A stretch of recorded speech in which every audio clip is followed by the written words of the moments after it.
Hey guys, Tomboy601, and oh boy, do we have some patch notes for you. I have to say, I am excited for this update. There is a lot coming our way, some incredible balance changes, some huge quality of life updates, some new tier 8 ships. It's I have a feeling it's gonna be a good update. So, before we dive in, let's talk over the B-roll. Edinburgh, we have nearly a 4,000 game with a Kraken. Yeah, I know. I love Edinburgh so much. And then we have a lightning game afterwards if we manage to make it into that. So, with all that said, let's dive on in to the patch notes. First things first, tier 8 expansion. More tier 8 ships are coming to your port this update, specifically the British and the French ones. They're going to require 300,000 XP, just like all of the other current tier 8 ships.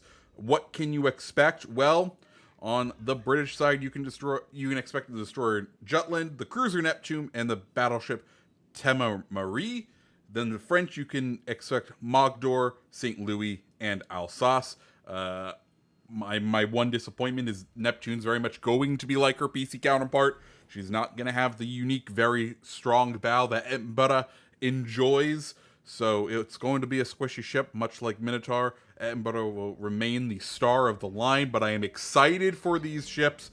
I have enough XP in both Lightning and Edinburgh to have those unlocked day one, so you can expect me to be playing those ships. They also say you can look forward to more information on these newcomers in a dedicated blog post coming soon.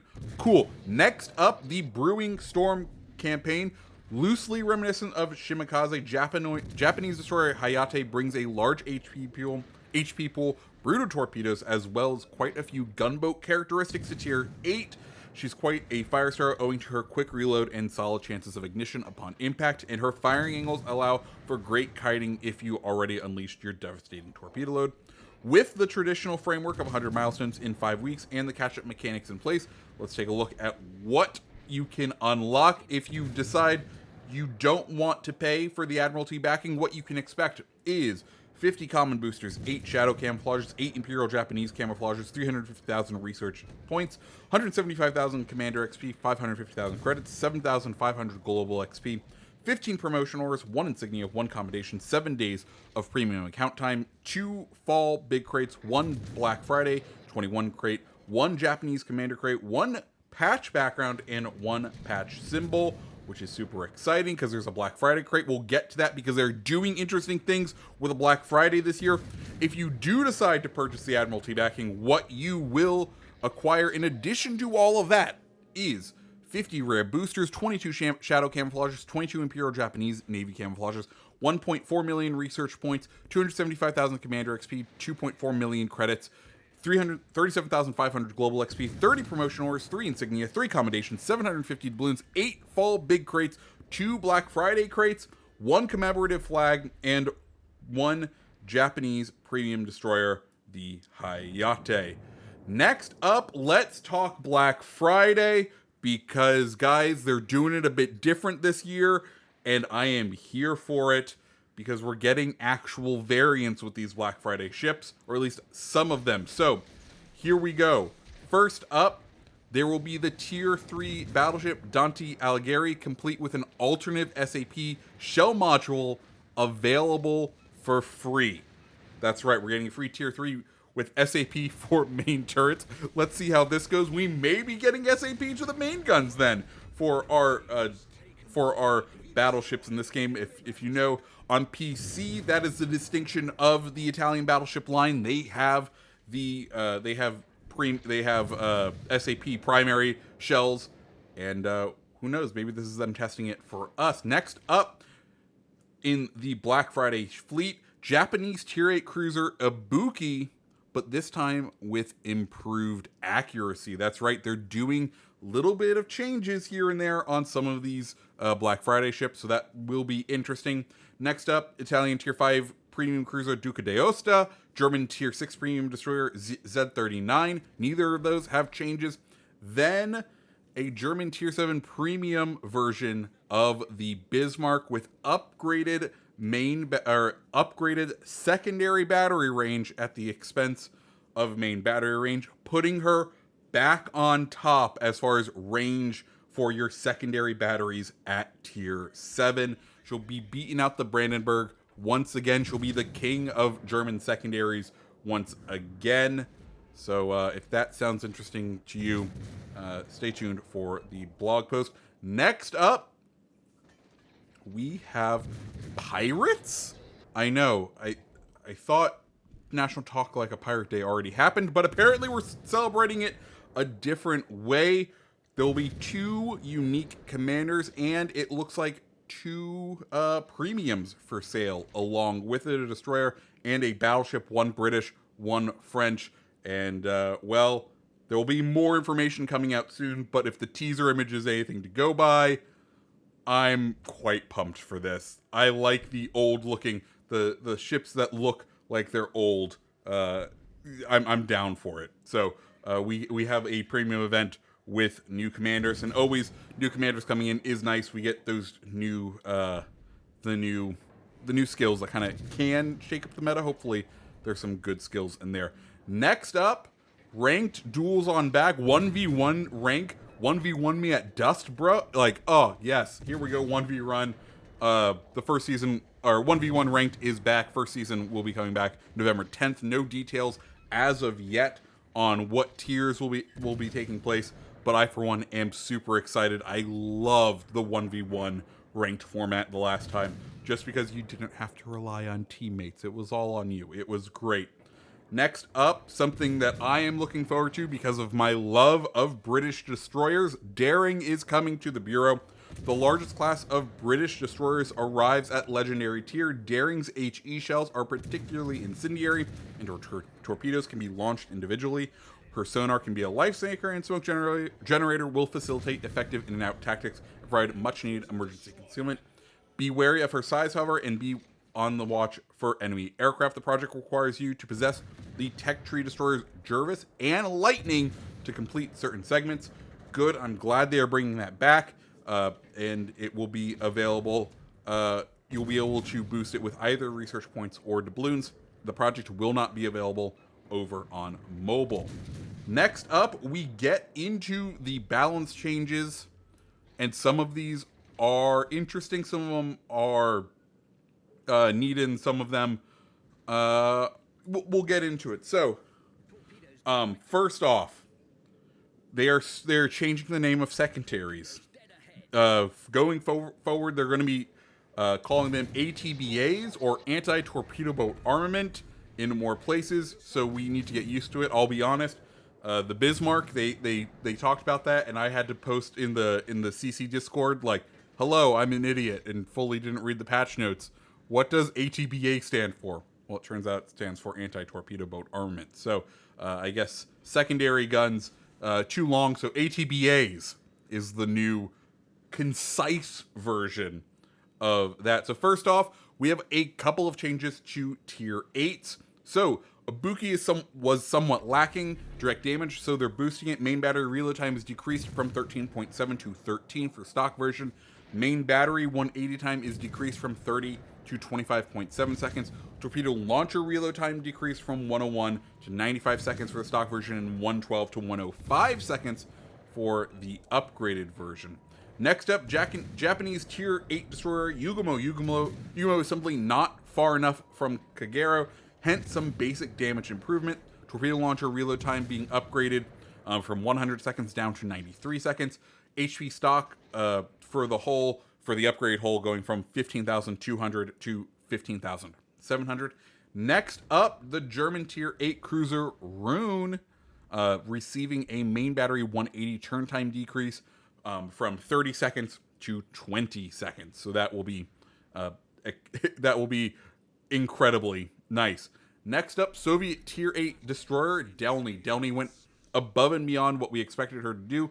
Hence, unfortunately, a nerf is appropriate for her turret traverse and gun reload. However, to sweeten this bitter pill, we're improving the shell damage a tad. The aim is to lower the average damage a pinch and get her to a little less effective with multiple targets. So maximum main battery HE shell damage is being increased from 1900 to 2050. Maximum AP shell damage is being increased from 2,600 to 2,850 for both versions of the main guns. Main battery reload is being increased from 4 seconds to 5 seconds, and the main battery 180 time is being increased from 9 to 12 seconds. Next up, Dmitry Donskoy, I think, which ended up being, I think, as far as like a general statement of all the CCs, they're the favorite ship of them. I did not unlock it yet because I've been a little stingy waiting on the British ships because that's what I've really been wanting to play. She is actually getting buffs, even though a lot of people thought she was one of the stronger cruisers. Anyways, HP for the upgraded hull going from 43,400 to 47,400. Radar consumable duration being increased from 20 seconds to 25 seconds. Sonar consumable stats change, duration being increased from 96 to 98 seconds. Detectability increased for torpedoes from 3.1 to 3.3 kilometers, and ship detection increased from 4.4 to 4.7. So nice all around. Next up, Tier 7 battleship Champagne has found herself lagging behind everyone else. What we hope to accomplish is to improve her average damage by increasing her survivability and go to her better kit when fighting other BBs head on. However, situations where HE shells will be an effective choice are still going to be rare, which is understandable. So will Champagne follow the number of buffs that Vanguard has received? Probably not, but we'll end up seeing. I think there's also some other changes down the line that I think are going to help her out as well. So HP increased from 52,600 to 57,100, and HE shell damage is going from 6,100 to 6,700. So a big increase right there. Next up, we have, well, the Graf Zeppelin. Graf Zeppelin, well, we knew it was bad, right? I had a very long rant about just how ineffective I thought she was. So good to hear we are getting some changes. So torpedo damage is being increased from 55,933 to 7,800. Torpedo speed increased from 45 to 48 knots. Torpedoes now arm quicker, 3.5 seconds down from 4 seconds. The secondaries range is being increased by only 0.5 kilometers, so base 5.5 kilometers. Her hangar will now hold 15 planes instead of 14, and the planes have been made more maneuverable. No, none of the changes are necessarily dramatic. I would argue the torpedo buff is a little dramatic, but we believe that as a package, this should make Zeppelin experience much more fun. Next up, modernizations changing. Yes, the mod slots.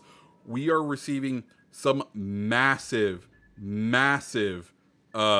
changes here. So we've been looking at the popularity and usability of our modernizations lately, and this is our first take. Main battery mod 2 was severely lacking. So to make it more attractive, we've removed the trade-off and buffed the traverse. So main battery mod 2 will now increase your main battery 180 time from 15 to 20%, and it will not hurt your reload anymore. Right? That's incredible. Also, gunfire control system mod 2 is receiving a substantial buff, boosting the main battery range from 5% to 10%. So both pretty huge kind of changes that I hope will change about and make some more builds just a little more viable here and there. I think we're definitely going to have to look at our builds on like Champagne. On the ships where they were kind of on the line. I think this is going to be one where we are stretching things out a little bit more. I think it is going to be fun. So the next thing is, well, ports are now going to be selectable. Port, it's here. You can now choose whatever port you would like. They are launching currently with Fjords, Nagasaki, Marseille, Ocean, and Hamburg as the choices, so you can choose to never have to leave the fjords again. God bless it. I'm over the moon. I'm over the moon. Next up, random bug fixes. Rare instances of game crashing in the campaign interface has been taken care of. Hitbox on one of the islands on Tier of the Desert was taller than the model suggested. One of the reefs on Solomon Islands stopped many ships. Description of Burn Baby Burn skill now correctly mentions the increase in fire chance for aircraft carrier secondary batteries. Richelieu's torpedo bulge is now correctly visible in the armor viewer. Paolo Emilio had an incorrect camo in the store preview window and fixed an overlapping text in the battle results. Next up is probably the best little quality of life update. Rudder position while in the quick menu commands. That's right. When you send an order and you're turning, you're trying to communicate with your teammates, you will no longer be punished for doing so. You won't like have to return the wheel and like have it reset to 0. It has been fixed. It will maintain the angle while you're in that thing. Thank God. I can't wait. Oh, what a relief. What a relief. I am super excited for this. So yeah, guys, that's the update. Like I said, I think this is a jam-packed update. There are a ton of things to be excited about. The new tier 8s. I'm a big British ship fan, so I'm excited to be able to play the new British ships. I'm excited to get my hands on for testing the legendary destroyer. I'm excited for daring the campaign boat. It'll be interesting. I'm kind of mixed on that. The pirate event I'm looking forward to. There's some good things in here. The balance changes sound good. So yeah, I'm overall I'm very, very excited. What do you guys think? Let me know down in the comments below. And if you liked the video, go ahead and hit the like button, hit the subscribe button, and I hope you have a fantastic rest of your day. See ya.